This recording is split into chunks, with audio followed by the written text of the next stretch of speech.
Does your youth athlete struggle with catching? Hi guys, welcome back to our channel.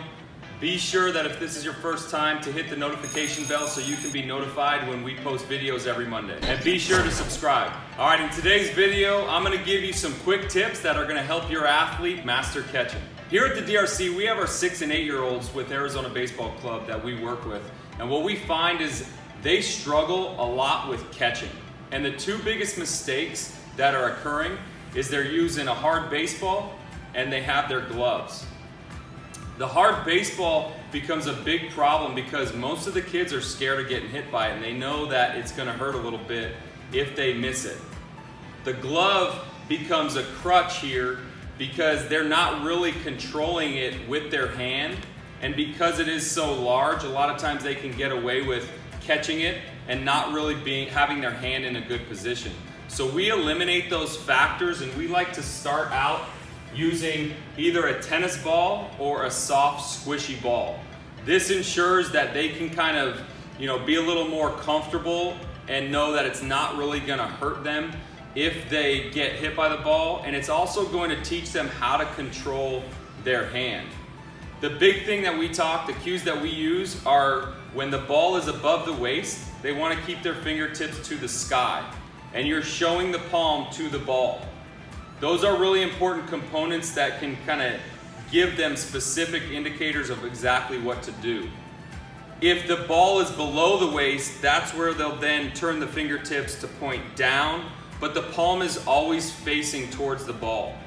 If it starts to move them to their right, if they throw a right hand, their gloves on their left, they're then gonna point their thumb down, palm facing the ball. If it sends them to their left, they're gonna go thumb facing up, palm facing towards the ball again. But that palm is such a crucial component because what happens to a lot of kids is they'll try and catch and then turn the palm down as that ball's coming in. We're trying to talk to them a lot about squeezing as the ball's coming closer into the hand, and then visually they're trying to track that ball all the way in until it contacts the hand. Yeah. What you'll see a lot of kids do is a lot of kids will have a late reaction in that, and once the ball hits, it'll bounce out and then they'll squeeze. So that's why we talk a lot about squeezing as the ball's approaching the hand. It can really make a big difference in their ability to catch.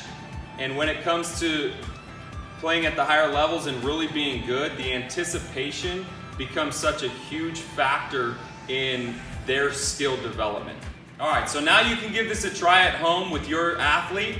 What you're gonna start out doing is you're gonna give them 10 underhand tosses above the waist, and you're gonna give them 10 underhand tosses below the waist. Remember, above the waist, fingertips up, palm to the ball. Below the waist, fingertips down, palm facing the ball. Now, if they can catch anywhere from about 7 to 10 at both spots, you can start to then move them to the right and the left. And again, if their glove hand is on their left hand, as you go to their right, they should be palm or thumb down. And then as they go to the left, it's thumb up, palm facing the ball each time. So really start to play a game with it and make it fun. Tell them, hey, we're trying to see how many we can get out of 10. Definitely be encouraging, but be specific in using those cues of palm to the ball. Point where their fingers should be pointing to, and then definitely talk about tracking the ball all the way in and squeezing as the ball's approaching the hand. All right, that's all I have for you today. If these tips helped you, please feel free to share with other parents and coaches. Definitely comment below if your youth athlete is struggling with anything that you think I can help with, and have the best day you've ever had.